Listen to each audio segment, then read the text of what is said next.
আসসালামু আলাইকুম, আশা করি সবাই ভালো আছেন। আজকে আপনাদের সামনে অত্যন্ত হৃদয় বিদারক একটি ঘটনার কথা উল্লেখ করতে চাই। সেটা হলো আমাদের পার্শ্ববর্তী দেশ ভারত। মূলত ভারতের জনগণের সাথে আমাদের তো কোনো বিরোধ নাই, কিন্তু ভারতের ক্রাইম রেকর্ডস পরিসংখ্যানে আজকে একটি দেখতে পেলাম যে পত্রিকায় এসেছে।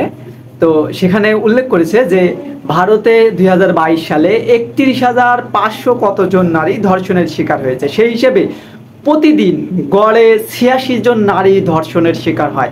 ক্যান ইউ ইমাজিন একটা রাষ্ট্রে কত পরিমাণ বিভৎস আকারে ধর্ষণের শিকার হচ্ছে?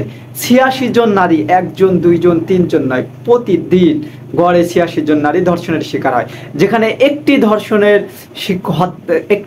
শিকারকে আমরা ঘৃণা জানাই, সেখানে 86 জন নারী কিভাবে ধর্ষণের শিকার হয়? এটা নিয়ে আসলে ভারত সরকার কতটা সচেষ্ট এই ধর্ষণ রোধে, কতটা ভারত সরকারের বিভিন্ন মন্ত্রণালয় কতটা সচেষ্ট, ভারতের মানবাধিকার সংগঠনগুলো কতটা সচেষ্ট এই ধর্ষণ কমিয়ে আনার জন্য, অথবা এই ধর্ষকদের বিচার প্রক্রিয়ায় তারা কতটা উদার, এই ব্যাপারে আমরা আসলেই জানি না। এই সম্প্রতি গত 9 আগস্ট, এই তো গত মাসে 9 আগস্টে আরজি কর মেডিকেল কলেজে একটি হৃদয় বিদারক লোমহর্ষক ঘটনা ঘটে। পৃথিবীর ইতিহাসে এমন ঘটনা আমার মনে হয় খুব বিরল।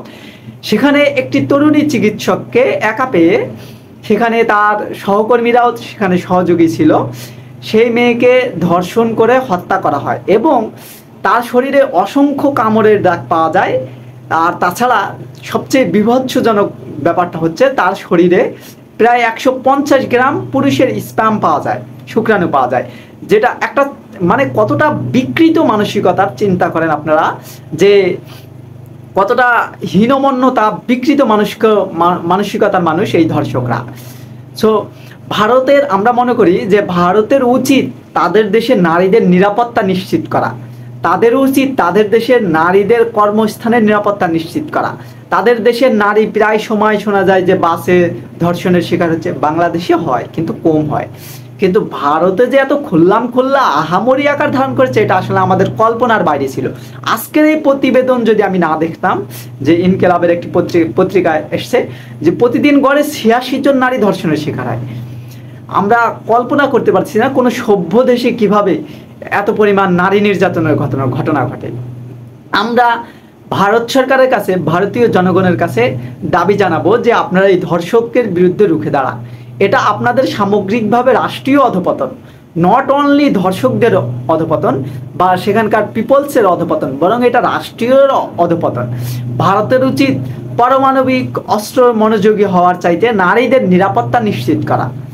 শুধু নারী না, সেখানে সংখ্যালঘু যেই মুসলিমরা রয়েছে তাদেরকে পিটিয়ে মেরে ফেলা হয় গরু খাওয়ার অপরাধে, শুধুমাত্র গরুর গোশ খাওয়ার অপরাধে।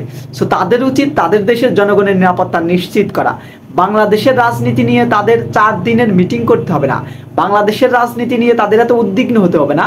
তাদের দেশের নারীদের নিরাপত্তা নিশ্চিত করা তাদের দায়িত্ব, তাদের দেশের জনগণের নিরাপত্তা নিশ্চিত করা তাদের দায়িত্ব।